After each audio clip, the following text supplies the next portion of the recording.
Operation Sindoor success అయిన తర్వాత Indian army అంటే లేదా ఆర్మీ ఫోర్సెస్ యొక్క స్ట్రెంత్ చూస్తే చాలా బాగా అనిపిస్తుంది సార్. ఒక 3 ఎగ్జాంపుల్స్.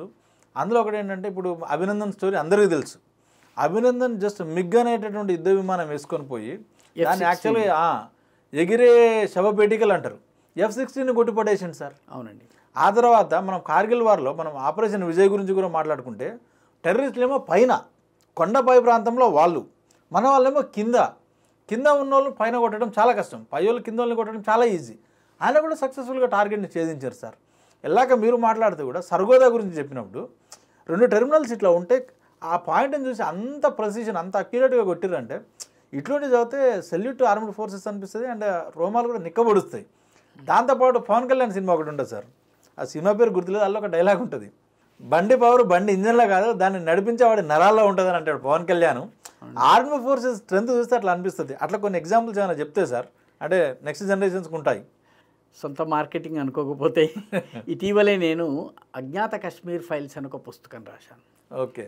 ఈ అజ్ఞాత కశ్మీర్ ఫైల్స్ పుస్తకంలో మన జవాన్లు చేసినటువంటి అసమానమైనటువంటి సాహసాలు, త్యాగాలు, సాధారణ పౌరులు చేసినవి, జవాన్లు చేసినటువంటివి, దాన్ని క్రానికల్ చేస్తూ ఒక చిన్న పుస్తకమే కానీ జవాన్లు ఏ రకమైన త్యాగాలు చేస్తారు అన్నది. భారతీయ సైన్యం యొక్క అతిపెద్ద అసెట్ S-400 కాదు, భారతీయ సైన్యం యొక్క అతిపెద్ద అసెట్ రఫాల్ కాదు, భారతీయ సైన్యపు అతిపెద్ద అసెట్ భారతీయుడు, మన సైనికుడు. అవును సార్. మన సైనికుడి యొక్క ఫైటింగ్ స్పిరిట్కి సంబంధించినటువంటి కథలు మనం ఈ తరానికి నేర్పించాలి. మీకు ఉదాహరణ, సమయం తక్కువ ఉంది, కొన్ని ఉదాహరణలు ఇస్తాను. 1962 యుద్ధంలో ఒక సైనికుడు కొండ మీద ఉన్నాడు. ఆ కొండ మీద ఉండి అతనితో పాటు ఉన్నటువంటి తోటి సైనికుడు కూడా చనిపోతే ఒంటరి వాడైతే అతని ప్రియురాలు అతనికి ఆయుధాలు అందిస్తే ఆ కొండ మీద నుంచి 6-7 చోట్ల నుంచి ఫైరింగ్ చేస్తూ అతను 72 గంటలు చైనా ఆర్మీని ఆపుతాడు. చైనా ఏం భావిస్తుందంటే అక్కడ పెద్ద గ్యారిసన్ ఉంది, చాలామంది సైనికులు ఉన్నారు, రకరకాల ఏరియాస్ నుంచి కాల్పులు జరుగుతున్నాయని. ఒకే సైనికుడు, అతని పేరు జస్వంత్ సింగ్ రావత్, అతనికి గుడి కట్టారు ఇప్పుడు అరుణాచల్ ప్రదేశ్లో. మీకు OTT ప్లాట్ఫామ్లో 72 అవర్స్ అనేటటువంటి సినిమా ఉందండి జస్వంత్ సింగ్ రావత్ యొక్క త్యాగం మీద. తప్పనిసరిగా మనము యువకులు చూడవలసిన సినిమా. మీకు అలాగే 1962 యుద్ధంలో మన దగ్గర ఆయుధ సంపత్తి లేదు. అటువంటి దానిలో మన సైనికులు 160 మంది కుమాయు రెజిమెంట్కి చెందిన మేజర్ సైతాన్ సింగ్ నాయకత్వంలో ఒక 100-120 మంది సైనికులు చైనాని నిలువరిస్తారు. చైనా ఆగిపోతుంది. నెక్స్ట్ ఇయర్ ఆ సైనికులందరూ ఏమయ్యారో కూడా తెలియక మనం మిస్సింగ్ రాసుకున్నారు మన వాళ్ళు. నెక్స్ట్ ఇయర్ పశువుల కాపరులు వెళ్ళినప్పుడు వాడు చూస్తే అక్కడ 120 మంది సైనికులు వార్ పొజిషన్లో కూర్చున్నాడు. ఒకటి చేతిలో తుపాకీ ఉంది, ఒకటి వేలు ట్రిగ్గర్ మీద ఉంది, ఒకడు బాంబు లోడ్ చేస్తున్నాడు. ఈ పొజిషన్లో చనిపోయాడు. వాళ్ళ యొక్క నాయకుడు ఎవరైతే ఉన్నారో అతని శరీరంలోని పేగులు పొట్టలోంచి బయటకు వస్తే లోపలికి అదిమి పట్టుకుని ట్రిగ్గర్ మీద వేలుంది. మంచులో ఉన్నాయి కాబట్టి శవాలు పాడు కాలేదు. ఏదో సినిమాలో సీన్ క్రియేట్ చేసినట్టుగా 120 మంది ఉంటే తిరిగి వచ్చి చూస్తే ఆ 120 మందికి అక్కడ స్మారకాన్ని కట్టారండి. మేజర్ సైతాన్ సింగ్ అతని పేరు. మేజర్ సైతాన్ సింగ్ యొక్క పోరాటము ఎంత గొప్పదంటే మనం అసలు ఊహించలేము. అంటే 120 మందిలో ఒక్కడికి వీపు మీద గాయం లేదు. అందరికీ ఛాతీ మీద, భుజం మీద, తల మీద, కంటి మీద, ఇంకో చోట కానీ వీపు మీద గాయం ఉన్న సైనికుడు లేడు. మీకు ఇలాంటి ఎన్ని కథలను మన సైన్యానికి సంబంధించి మనం చెప్పవచ్చును.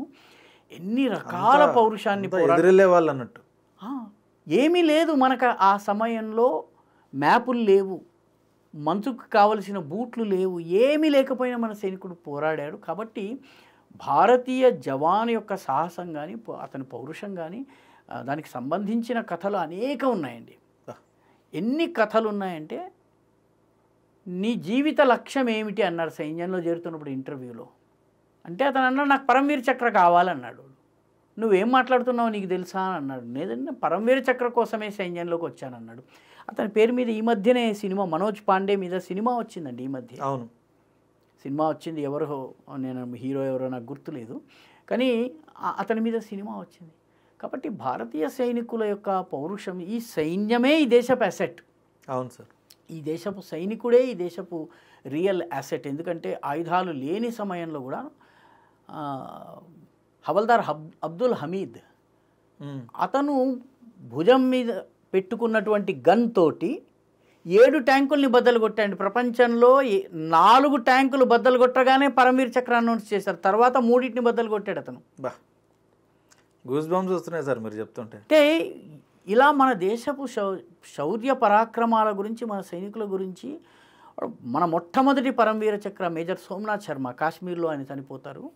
ఆయన లాస్ట్ మెసేజ్ ఏంటంటే, శత్రువు నాకు కూతవేటు దూరంలో కనిపిస్తున్నాడు, శత్రువు నా దగ్గర ఆయుధాలు అయిపోతున్నాయి, కానీ సార్ నేను వెనక తిరగదలుచుకోలేదు, వీపు చూపించదలుచుకోలేదు, పారిపోదలుచుకోలేదు, I will fight to the last అంటాడు. Major Somnath Sharma is the first recipient of Paramvir Chakra. మీరు పరమవీర చక్రలే కాదండి, రకరకాల కథలు. మన సైన్యంలో ఉండే బట్టలు ఉతికే ధోబీ ఉన్నాడు ఒక ఆయన.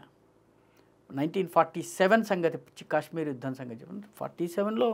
బట్ మన సైన్య పటాళం వెళ్తోంది, దాని మీద హఠాత్తుగా పాకిస్తాన్ దాడి జరిగింది. పాకిస్తాన్ దాడిలో మేజర్ గాయపడ్డాడు, జవాన్లందరూ గాయపడ్డారు. చాకలివాడు ఎవరైతే వెంట ఉంటాడో అతన్ని ధోబీ రామచందర్ అంటారు.